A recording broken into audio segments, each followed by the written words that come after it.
And if you have your Bibles this morning, if you'd open them to the book of Luke, chapter 15. And there are Bibles in the racks there in front of you in the pew racks, if you would like to use one of those. It's the same translation I'll be reading from. And Luke chapter 15, of course, Luke is in the New Testament. It's the third book of the New Testament: Matthew, Mark, Luke, and then John, Acts, Romans. Luke chapter 15. We're going to read a parable, which is basically a story with a point. That's what a parable is. That's what it means. A story with a point. And it's a parable that may be very familiar to many, but some, this may be the first time you've read it, or like so often, this might be the first time it really hits you. Maybe it's going to hit you today in a way it's never hit you before. And that's my prayer. So whether you've read it once or 1,000 times, that the Lord will speak fresh to you. Now this parable, I've got to say, it's one that I have sure needed it times, many times. I need it every day, actually. I need this message. I need this reminder every day. So follow along with me as I read Luke chapter 15, verses 11 through 32. Jesus continued, "There was a man who had 2 sons. The younger one said to his father, 'Father, give me my share of the estate.' So he divided his property between them. Not long after that, the younger son got together all he had, set off for a distant country, and there squandered his wealth in wild living. After he had spent everything, there was a severe famine in that whole country, and he began to be in need. So he went and hired himself out to a citizen of that country, who sent him to his fields to feed pigs. He longed to fill his stomach with the pods that the pigs were eating, but no one gave him anything. When he came to his senses, he said, 'How many of my father's hired servants have food to spare, and here I am starving to death? I'll set out and go back to my father and say to him, Father, I've sinned against heaven and against you. I'm no longer worthy to be called your son. Make me like one of your hired servants.' So he got up and went to his father. But while he was a long way off, his father saw him and was filled with compassion for him. He ran to his son, threw his arms around him, and kissed him. The son said to him, 'Father, I've sinned against heaven and against you. I'm no longer worthy to be called your son.' But the father said to his servants, 'Quick, bring the best robe and put it on him. Put a ring on his finger and sandals on his feet. Bring the fattened calf and kill it. Let's have a feast and celebrate. For this son of mine was dead and is alive again. He was lost and is found.' So they began to celebrate. Meanwhile, the older son was in the field. When he came near the house, he heard music and dancing. So he called one of the servants and asked him what was going on. 'Your brother has come,' he replied, 'and your father has killed the fattened calf because he has him back safe and sound.' The older brother became angry and refused to go in. So his father went out and pleaded with him. But he answered his father, 'Look, all these years I've been slaving for you and never disobeyed your orders. Yet you never gave me even a young goat so I could celebrate with my friends. But when this son of yours, who squandered your property with prostitutes, comes home, you kill the fattened calf for him.'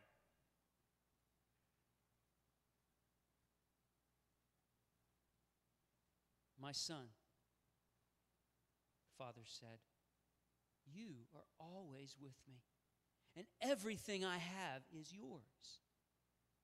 But we had to celebrate and be glad because this brother of yours was dead and is alive again.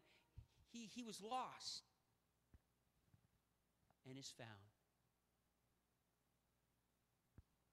Pray with me. Open our ears, Lord.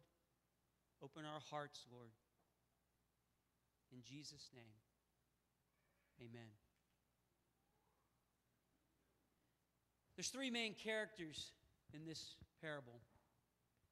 There's a few others, obviously. You've got servants and pigs, I guess. But there's three main characters. You have the younger son, and then the older son, and then you have the father. And we're gonna look at each of these characters.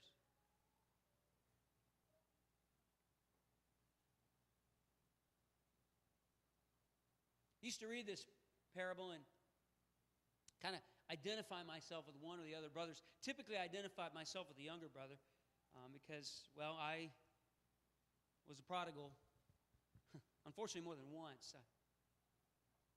I'll spare you the sordid details. But so I really identified with the younger son, but as I've gotten older and really looked back, and I've recognized that, no, I'm also the older brother as well.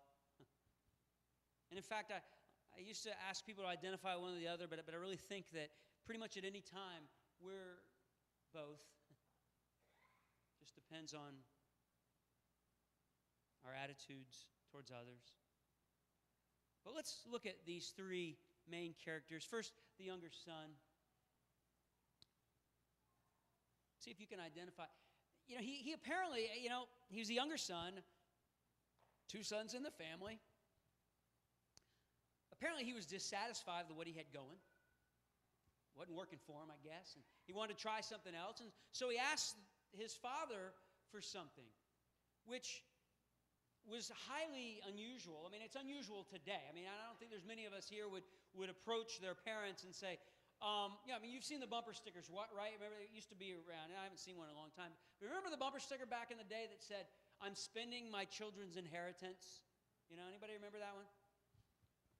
Well, think about the bumper sticker for a minute. Now, imagine your child came to you and said, before while you're still vertical, and said, "Hey, let me go ahead and have my part of it now." All right? That's what this son did. It was unusual. I mean, it's strange now. It was unusual then. It was scandalous. So he asks for this part of his inheritance, which by the customs of the day would have been a third of the value of the father's property. Which, by the way, quite an inconvenience for the father. We're going to talk about that in a moment because, he had to basically somehow cash in and give a third of the value to his youngest son. The reason it was a third, even though he had two sons, was because typically in that culture, the oldest got double. All right? That was the law. It was actually Old Testament law, but it was also very customary in the day. So he gets a third of the value of his father's property. So he takes it. He's dissatisfied. He takes it. Apparently he's dissatisfied. By the way, anybody ever been there? You ever been in a place and just decided you weren't satisfied? And you thought maybe you could do things better. You could do things better than where you were. And so you made this choice and you took your freedom and you ran out with it. When we look at the son, he takes what is his, or really technically would have been, and prematurely takes it, and he squanders it. He doesn't take it and invest. It's not like, he takes this inheritance and multiplies it. It isn't like he uses some great business acumen, goes to another country, invests, and, makes a fortune. And then he'd be this hero, right? Instead, he takes it and he just fritters it away. And I'll use fritter. Think of any other word you want. But he fritters it away. Okay?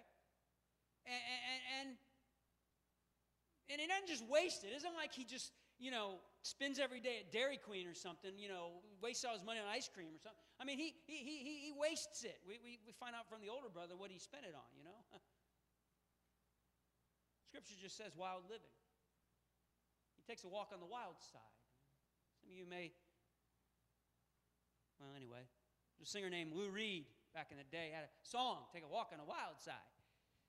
And maybe if you know who Lou Reed was, as I said to the morning crowd, the earlier morning crowd, if you know who Lou Reed was, maybe you've taken a walk on the wild side.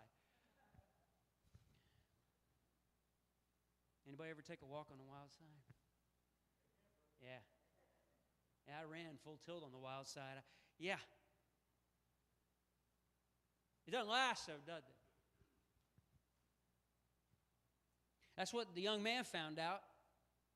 You know, he decided, he thought, hey, this is it. This is the deal. I'm going to take the money, and he squanders it.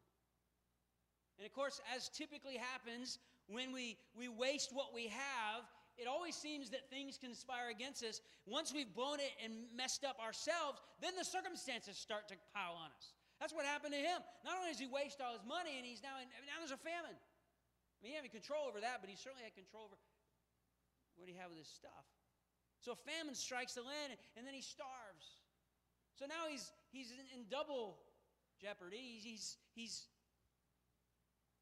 wasted everything that he had. Not much wild side, by the way, when you can't pay for it anymore. And now he doesn't have any food at all. I mean, nobody has food. So what does he do? He does what we always have done. And if you've been here, you don't need to raise your hand, but you've probably been there. When you find you're there, you know where there is. You've been there. Your first step is not to look for help. It's to try to fix it yourself, right? Anybody ever been there trying to fix it yourself? That's what he tried. He's trying to fix it. So what does he do? He hires himself out. But in hiring himself out, he humiliates himself. Why? Because look at the job he's able to get. Feeding livestock. Not a cowboy. He doesn't, he's not a Marlboro man, which is, got this kind of, mystique, and that's great. He rolls his own. But no, big mustache. No, he doesn't do that. Kind of like Will when he had hair. But he doesn't do that. He feeds pigs. Now, pigs are good. I like pork and everything, but remember what the audience Jesus is speaking to. They're Jewish. Pork's not really looked upon too highly. In fact, it's not liked. It's despised. It's not kosher. And so for this young man who likely in the story would have been Jewish, for him to hire himself out to feed pigs was the ultimate humiliation. I mean, it was as low as you could go in some ways. Because now not only has he blown all that he had, and now he has to hire himself out. He's starving to death. And in fact, the job's obviously not very good because here he is hungry. He's starving, and he can't even get enough food for himself. He's feeding these pigs. And he wants what they have. But then he wakes up. Anybody ever wake up? That old cliche, and I mentioned in the first service, cliches are cliche, but they're oftentimes cliche for a reason, because they're true. That's why people say them so much, because they're true. When you're flat on your back, where's the only place you can look? Up. He comes to his senses, is what it says. He comes to realize, hey, wait a minute. I'm a mess. I'm powerless. Ooh, yeah, it sounds familiar for some. I'm a mess. And then he remembers home. He remembers the call of home. It rings in the ears of his heart. He hears home, and he remembers acceptance and love and being basically satisfied. And yet at the same time, he realizes and he thinks, hey, I'm not worthy of this. So, but at the same time, home, I mean, even my dad's hired hands, even the servants, they have enough. And look at me. What in the world? You ever been there?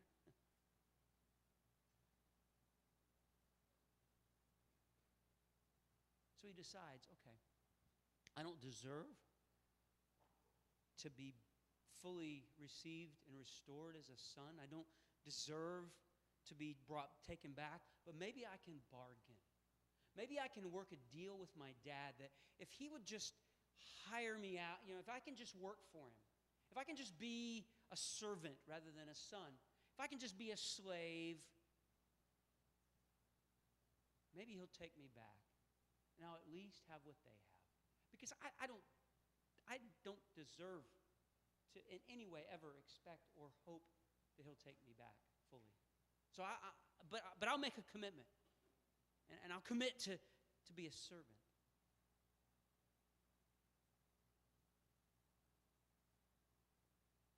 So he comes home.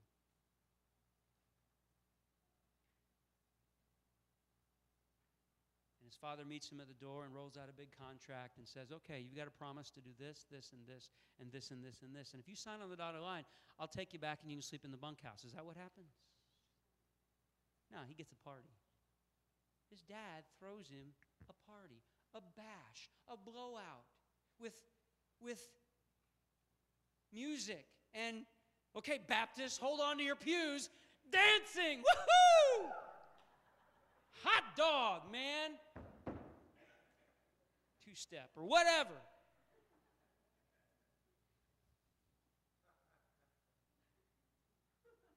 He receives forgiveness. He receives grace. He receives freedom. He's received back freely.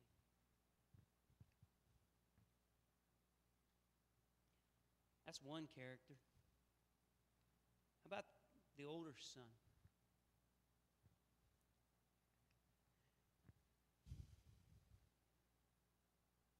He hears the sound of music. Why? He's being dutiful. He's doing what he's supposed to. Where is he when the son comes back? His brother, he's in the fields. He's doing what he's supposed to. He's doing right. He's the good son. And as he hears the sound of music and the shuffle of the dancing feet, the happy feet, he wonders what's going on, and he finds out. And what's he say? What's his response? He's resentful, and he criticizes, and he compares himself. I wouldn't like him. I've been good. I've been the good one. I've been working hard. Look at all this. And what does this guy get? Look at this ingrate. What, he gets a party? What do I get? Nothing. You notice something about this one, and his resentment and his criticism, his critical spirit, his comparison, his tendency to compare himself. He can't experience any joy. You notice that? He can't enter into the joy of the moment. He removes himself in his bitterness, and he won't even go into the house. He refuses to come in. And this resentment that he has towards his brother, because, hey, he's been so good, and look at his brother. What a wastrel. Terrible wastrel. Sorry, I don't know. English teachers? Wastrel. Yeah, that's the word.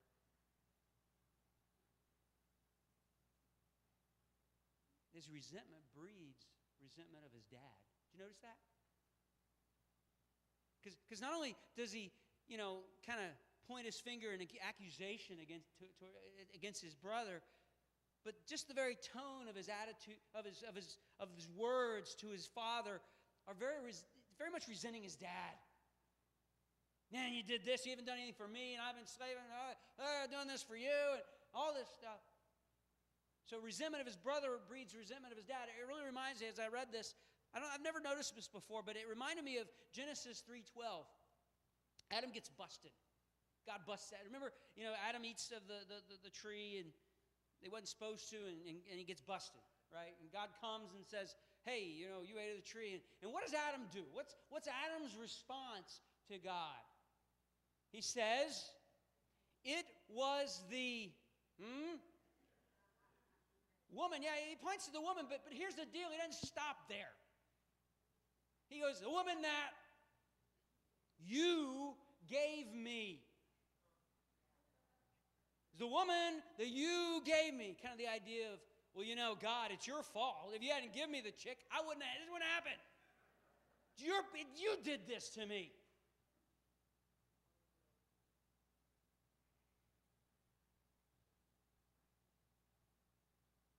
But the older son can't have any. He can't enter into the joy. The younger son who's blown everything, he gets a party. The older son who's been dutiful, he just can't experience the joy.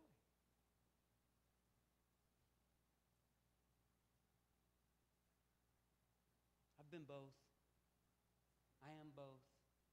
I've been in the far country, flat on my back, looking, the only place I could look was up, not being able to believe that if all I would do is turn my heart back to the Lord, He'll receive me. But He has. But I've been the older brother, and I've said, well, what, Lord, hey, look at so-and-so. I'm a preacher. Huh. In fact, you made me a preacher. No. But we're both. But these two characters, honestly, we tend to want to put them in the foreground, and kind of the father is there like in the middle, but really the father is in the front. The story, the main character, the star of the show, it's the father. Because if you and I really grasp how scandalous the love and the grace of this father is, it will change us.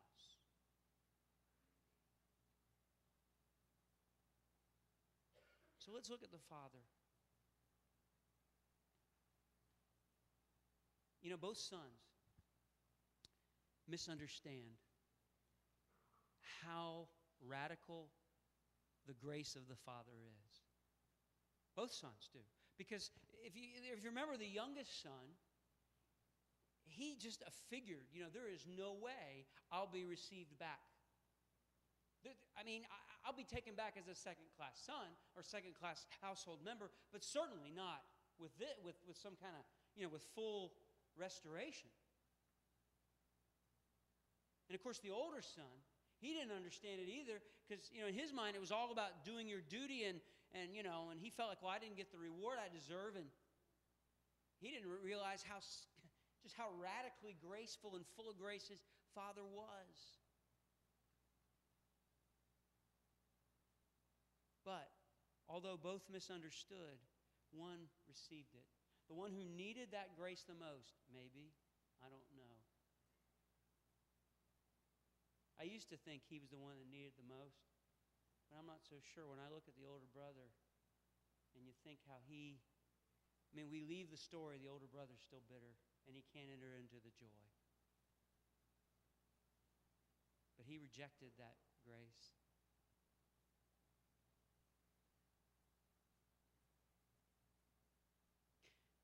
But the grace of the Father,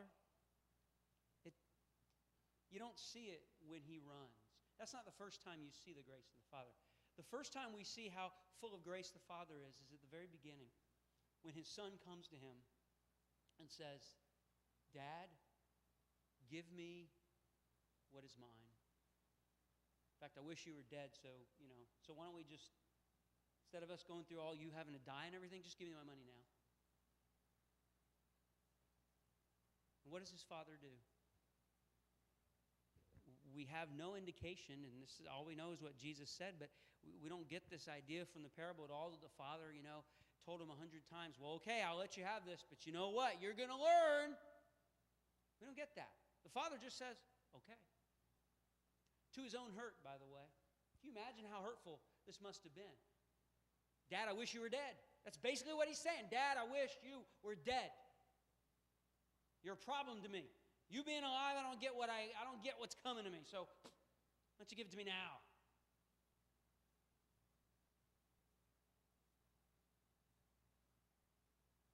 So his son comes back. How does the father respond? He receives him with joy. Humble joy. No. In this culture, I'm going to use the word humiliating joy. It was humiliating, actually. Because, see, when he sees his son, he doesn't wait. He doesn't sit here and kind of wait on the porch and think, okay, I'll let him sweat a little bit. In fact, I'm going to be in the back room, and when he comes, he can knock on the door, and I'll make him wait. Now, how many, honestly, would be more tempted to do that? Huh? Come on, let's be honest. No, instead, he apparently is watching, and he runs. He runs. And by the way, that word for run is not a trot. It's not a little jog. It is the Greek word that means to full tilt, run, sprint like you're in a race. And by the way, this is a father.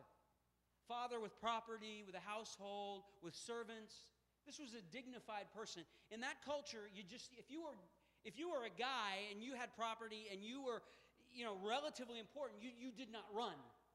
If you ran, there was something wrong, and you just didn't. As I mentioned in the early service, imagine they didn't have pants, so they had these skirt things. And so I have this picture in my head. I always have this image in my head when I think of the old man running. He used to hike up his little, whatever you call it, tunic thing going on. And I imagine, and all I can see are I know I have weird thoughts, but my grandfather had bow legs. I mean, his nickname could be parentheses. I mean, the guy had bow legs.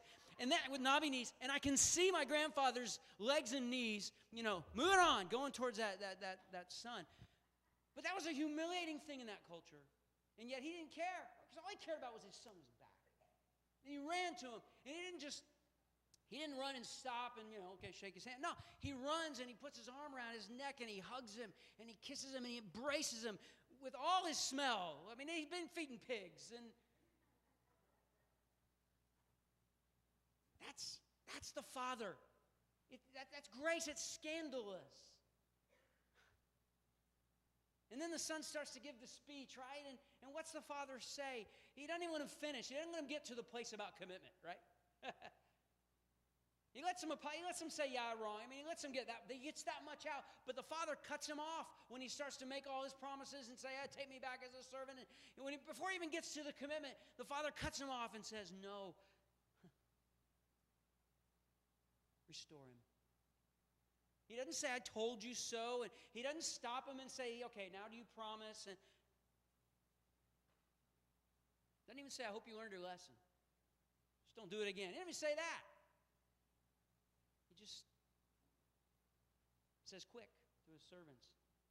Give him a ring.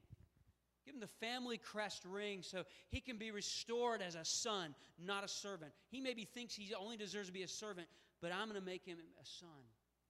And give him a robe to cover up all his tatters that he's been wearing and obviously the mess he probably was in physically. And just give him that robe to demonstrate that he belongs here.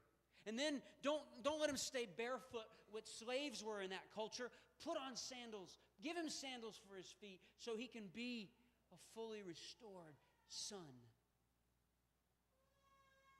This foolish, ungrateful, wasteful son, restore him and celebrate him.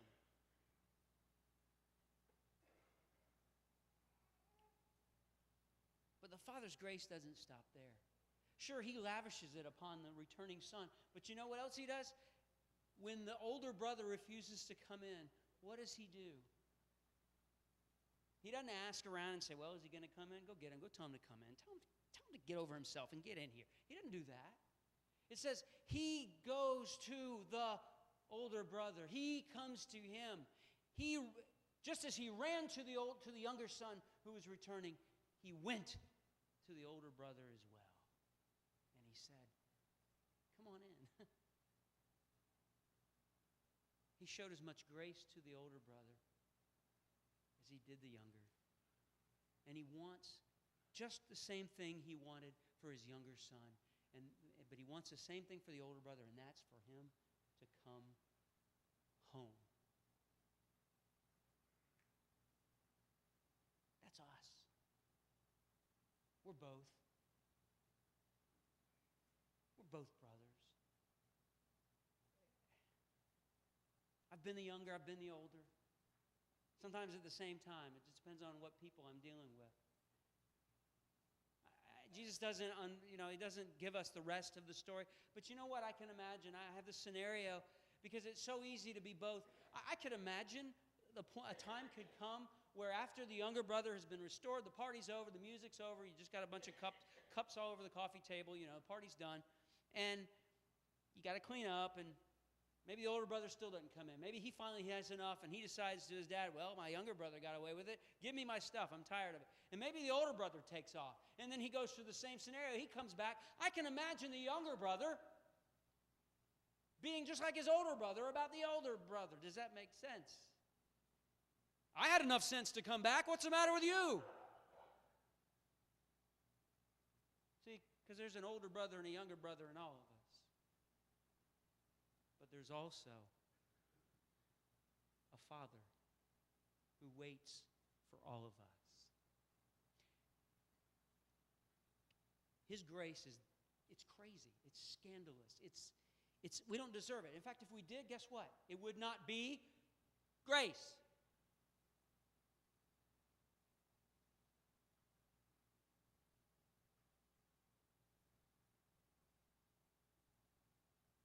Now, it almost seems like, well, something doesn't seem right. Okay, you can't people just can't get away with stuff. I mean, you got to balance the scales. I mean, this younger son can't just come back without any consequences. And, of course, he did experience quite a few consequences, I would say. But the father, well, and that's where Jesus comes in. You see, when Jesus died, he took all our older brotherness, our self-righteous, prideful, resentful, critical, older brotherness, and it fell on his shoulders as he hung on the cross. And as he hung on the cross, he paid for that. And all our crazy wildness, squandering what we have, all of the younger brother in us, that was on his shoulders too. And when he died, right before he died, when he said, Father, forgive them, they don't know what he was doing, he's talking about you, and he's talking about me, and he's talking about our older brotherness and our younger brotherness. And now, because of Jesus, all we have to look forward to is a father saying, come, my grace is that crazy. Just come. Just come.